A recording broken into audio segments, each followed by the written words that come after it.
Hello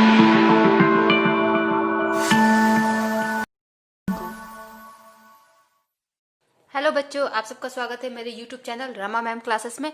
और मैं आपकी रमा मैम। आज हम पढ़ेंगे क्लास 10th के लिए चैप्टर 6 ट्राइंगल्स के एक्सरसाइज 6.4। और एक्सरसाइज 6.4 में जो क्वेश्चंस है उन क्वेश्चंस के लिए हमें एक थ्योरम जरूर आना चाहिए। तो उस थ्योरम को मैं आपको थोड़ा सा समझा देती हूँ, क्योंकि इस थ्योरम का यूज जरूर होता है 6.4 में, बट इसके एग्जाम में आने के चांसेस काफी कम होते हैं। तो आप यहाँ पे सिर्फ थ्योरम समझ लीजिए। और ये जो थ्योरम है ये एरियाज ऑफ सिमिलर ट्राइंगल्स पे बेस्ड है। जो दो सिमिलर ट्राइंगल्स होते हैं उनका जो एरिया होता है उस पे बेस्ड ये थ्योरम है। अब ये क्या है थ्योरम, स्टेटमेंट देखिए। The ratio of the areas of two similar triangles, means दो सिमिलर ट्राइंगल्स है उनका एरिया होता है, उन एरिया का रेशियो। ठीक है, जैसे अगर दो सिमिलर ट्राइंगल लिए, उनका हमने एरिया निकाला। फर्स्ट ट्राइंगल का एरिया A1 ले लेते हैं, सेकंड ट्राइंगल का एरिया A2 ले लेते हैं, और उन दोनों का हम रेशियो निकालते हैं। रेशियो आपको पता है, मान लीजिए अगर हमने A1 फर्स्ट ट्राइंगल का एरिया लिया है, A2 सेकंड ट्राइंगल का एरिया लिया है, तो इनका रेशियो क्या हो जाएगा, A1 अपॉन A2। इसको हम रेशियो बोलते हैं। ठीक है, तो areas of two similar triangles is equal to the square of the ratio of their corresponding sides। ठीक है, मीन्स दोनों जो सिमिलर ट्राइंगल्स है उनका एरिया जो है, और एरिया का जो रेशियो है वो किसके इक्वल होगा, square of ratios, square of ratios of their corresponding sides. Means जो भी करस्पॉन्डिंग साइड्स होंगी उन साइड्स का रेशियो लेंगे और उन रेशियो का स्क्वायर करेंगे, उसके बराबर होगा। ठीक है, आप इसको थोड़ा सा और समझने की कोशिश कीजिए। ये हमने दो ट्राइंगल लिए हैं ABC PQR। ओके, और ये दोनों ट्राइंगल यहाँ पर सिमिलर हैं। ठीक है, triangle ABC is similar to triangle PQR। अगर ये दोनों ट्राइंगल आपस में सिमिलर है तो क्या होगा कि एंगल A जो होगा एंगल P के बराबर होगा, एंगल B जो होगा वो एंगल Q के बराबर होगा, और एंगल C जो होगा वो एंगल R के बराबर होगा। ठीक है, इसी के साथ इनकी जो साइड्स है इनका रेशियो भी इक्वल होगा।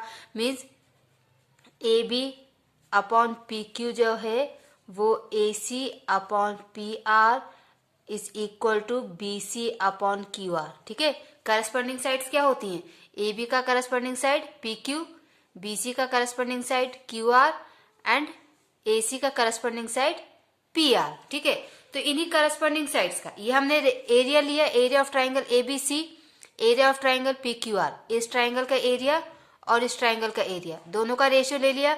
अब इन ट्राइंगल्स के एरिया का रेशियो किसके बराबर होगा, करस्पॉन्डिंग साइड्स के स्क्वायर के बराबर।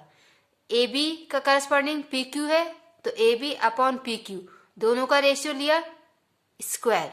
ठीक है, तो सिमिलर ट्राइंगल्स के एरिया का रेशियो जो होगा वो उनकी करस्पॉन्डिंग साइड्स के रेशियो के स्क्वायर के इक्वल होगा। ठीक है, ये फर्स्ट साइड, ये second BC upon QR, BC upon QR, and AC upon RP, AC upon RP। ठीक है, ये आपका स्टेटमेंट है। स्टेटमेंट के अकॉर्डिंग हमने इसको ऐसे लिख भी लिया है। तो ये आपका थ्योरम है। अब इस थ्योरम पे बेस्ड मैं आपको एक्सरसाइज 6.4 का क्वेश्चन आपको समझाती हूँ, जिससे क्या होगा कि आपको ये थ्योरम भी अच्छे से समझ में आ जाएगी। Okay, so exercise 6.4 question number first, let triangle ABC similar to triangle DEF। ठीक है, ये सिमिलर ट्राइंगल का साइन होता है। And their areas to be respectively 64 centimetre square and 121 centimetre square. पहले ABC दिया है तो ABC का एरिया होगा 64, बाद में DEF दिया तो DEF का एरिया होगा 121, क्योंकि रिस्पेक्टिवली का मतलब होता है क्रम अनुसार।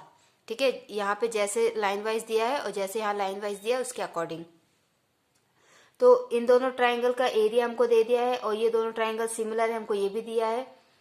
If EF equal to 15.4 centimetre find BC।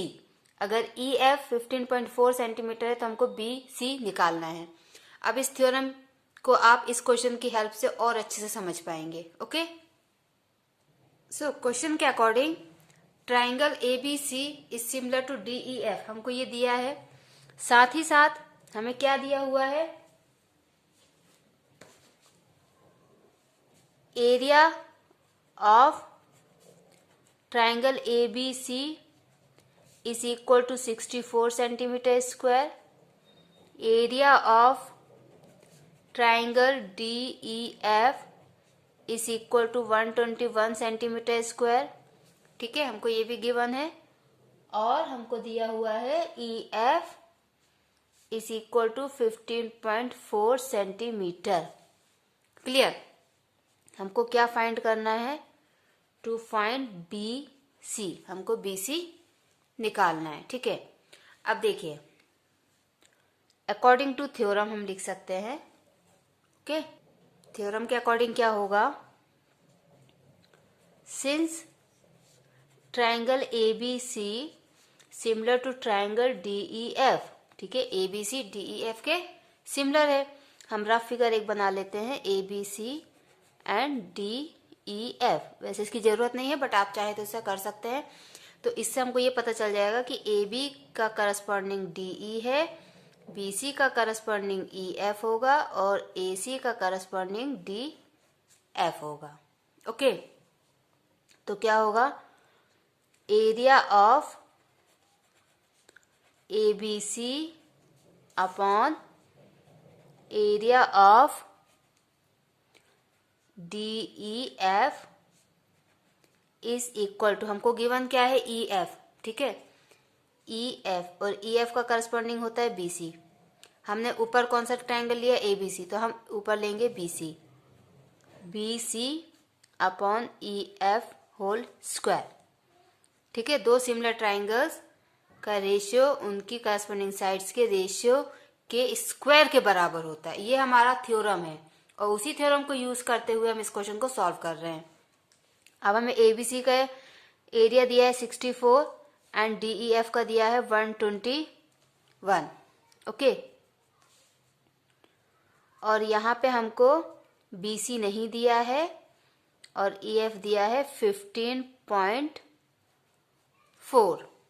ठीक है, इनके स्क्वायर के बराबर होता है एरिया का रेशियो. ठीक है, समझ में आया? अब यहां से आपको ये समझना है 64 जो है वो 8 का स्क्वायर होता है और 121 11 का स्क्वायर होता है. तो यहाँ पे आपको स्क्वायर याद करने की जरूरत है, जो कि आपको बहुत पहले क्लासेस में कहा जाता है कि एटलीस्ट 10 या 20 तक स्क्वायर याद कर लीजिए, तो वो यहाँ पे काम आएंगे. अगर आपको यहाँ पे ऐसे परफेक्ट स्क्वायर नंबर नहीं दिए जाएंगे तो फिर यहाँ पे परफेक्ट स्क्वायर रूट के नंबर दिए जाएंगे. ठीक है, तो यहाँ पे अभी हम लिख लेते हैं 8 अपॉन 11 होल स्क्वायर. 8 का स्क्वायर 64, 11 का स्क्वायर 121. ओके, तो ये होल स्क्वायर हो गया इक्वल टू BC अपॉन 15.4 का स्क्वायर. ओके, अब दोनों तरफ स्क्वायर है तो स्क्वायर से स्क्वायर कैंसिल. ये हो जाएगा 8 upon 11 is equal to BC upon 15.4. अब हम क्रॉस मल्टीप्लाई कर लेते हैं. 8 into 15.4 upon 11 is equal to BC. Okay, अब ये 11 से चला जाएगा, 11 बन जाए 11 और ये होगा 11 बन जाए 11 और ये 0.4. तो कितना हो जाएगा? ये आपका हो जाएगा 8 into 1.4 is equal to BC. Okay, तो कितना होगा ये? 8 4 32 का 2 और ये 3, 8 1 जा 8, 8 प्लस 3 11. तो ये आपका आ जाएगा 11.2.